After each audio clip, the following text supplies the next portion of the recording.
Hi, it's Rachel Abbott, and welcome back to Tech and Science Daily. If you're new here, make sure to give us a rating and a follow. Coming up, why the moon has been placed on a heritage protection watch list. But first, scientists believe they've uncovered how brains learn to overcome fear. Certainly for humans, instinctive fear reactions are not as important as for prey animals like a mouse. But we do have some instinctive fears or stimuli to which we have strong fear reactions, like really loud noises. Fear of height is instinctive.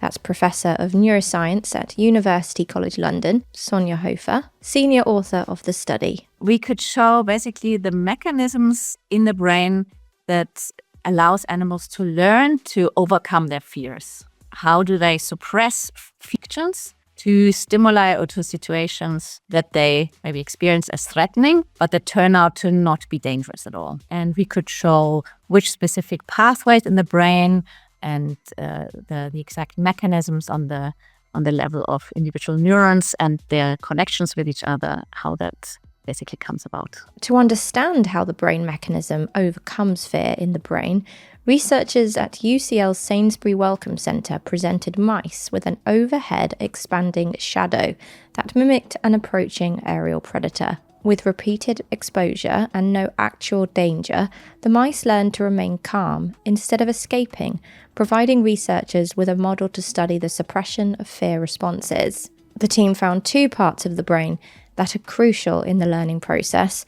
We'll let Professor Hofer explain. One part of the brain that we found was very important was part of our visual cortex. That's part of the cerebral cortex that sits on top of our brain, the part that basically everyone knows. If you picture a human brain, the part that is very folded and big, that is specifically big in humans. And there's a visual part of that basically makes us see, to perceive visual stimuli in our world, that is at the back of our head.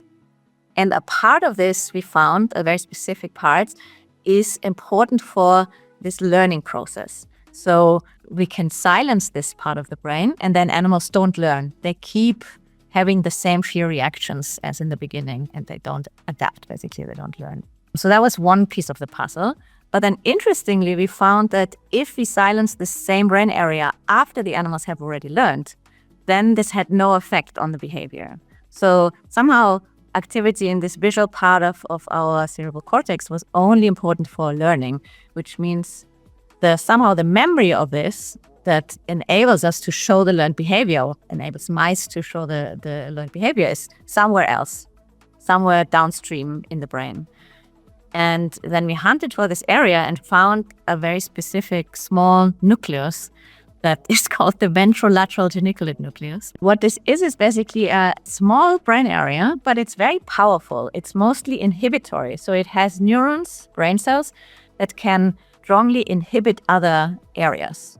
So they communicate with other areas in the brain, and when this area is active, it can shut down certain other neural circuits. And we found that many of these areas that it can influence are areas that are important for fear reactions.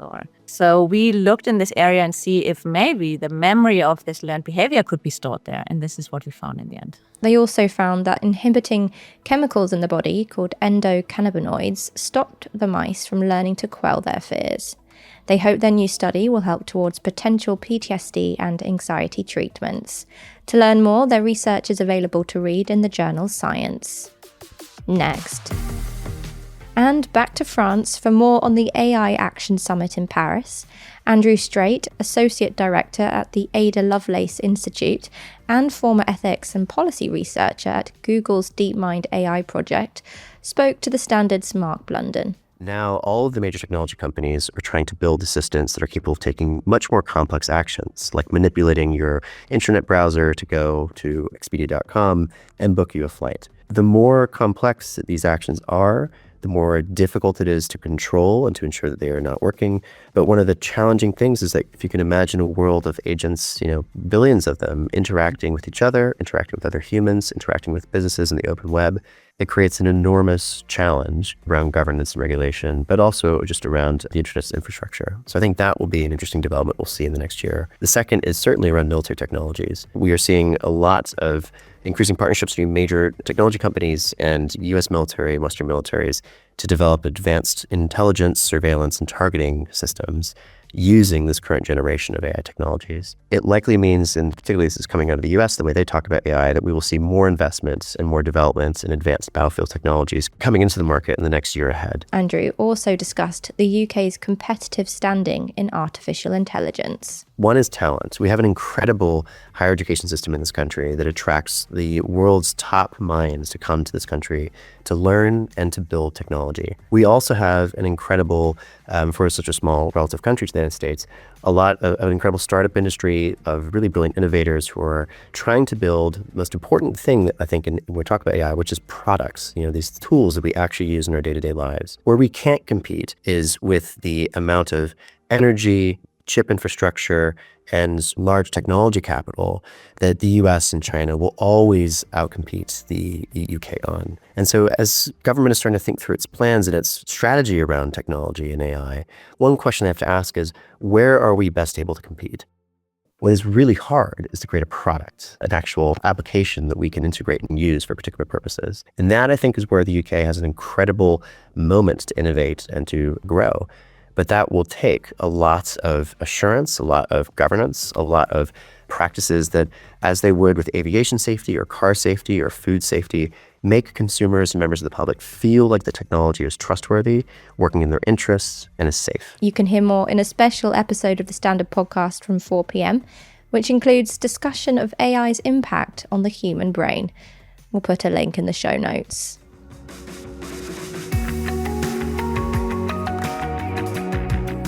Now, the World Monuments Fund recently unveiled its 2025 Heritage at Risk watchlist, which includes global sites of international importance and even the moon. This is the first time they have stepped off our planet for their watchlist. I caught up with John Darlington, Director of Projects at the WMF.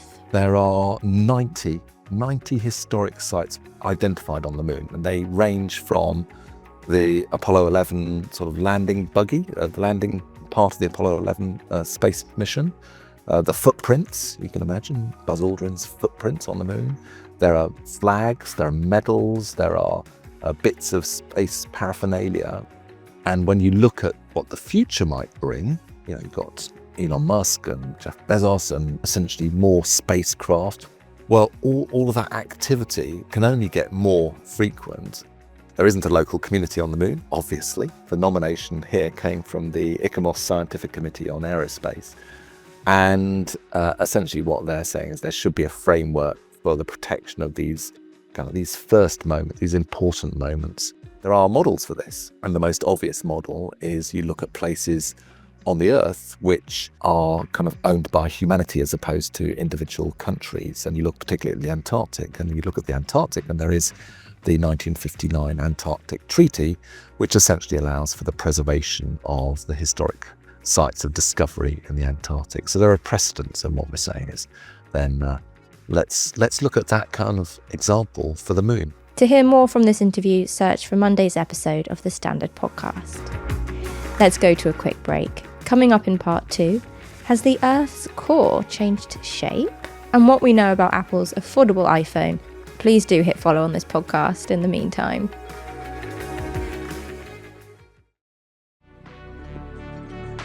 Welcome back. Has the beating heart of Earth changed shape?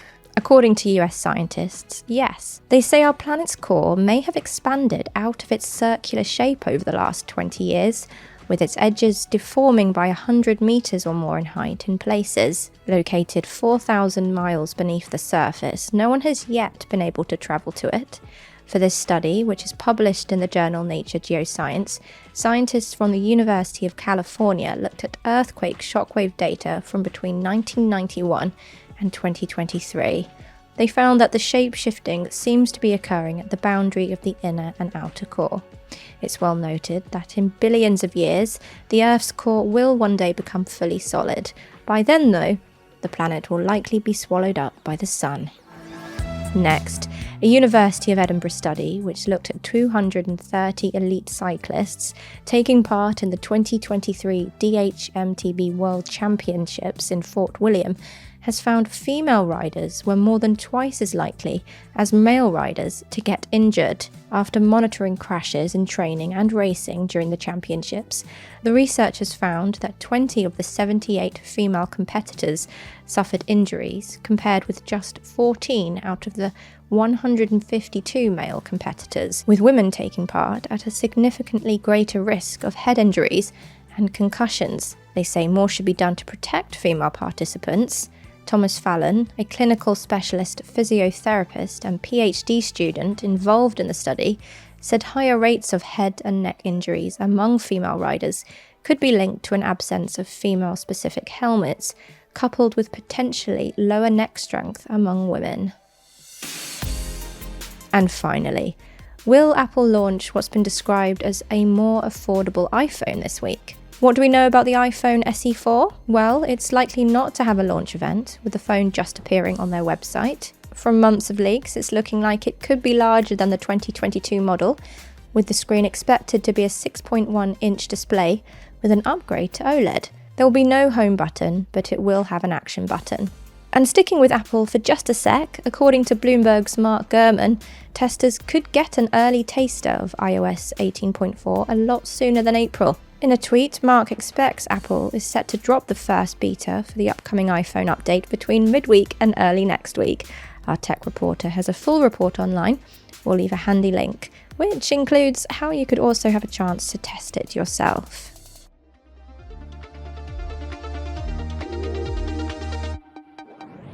And that's Tech and Science Daily. Come back at 4 p.m. for the Standard podcast. For all the latest news, head to standard.co.uk. Please do give this podcast a follow and a rating.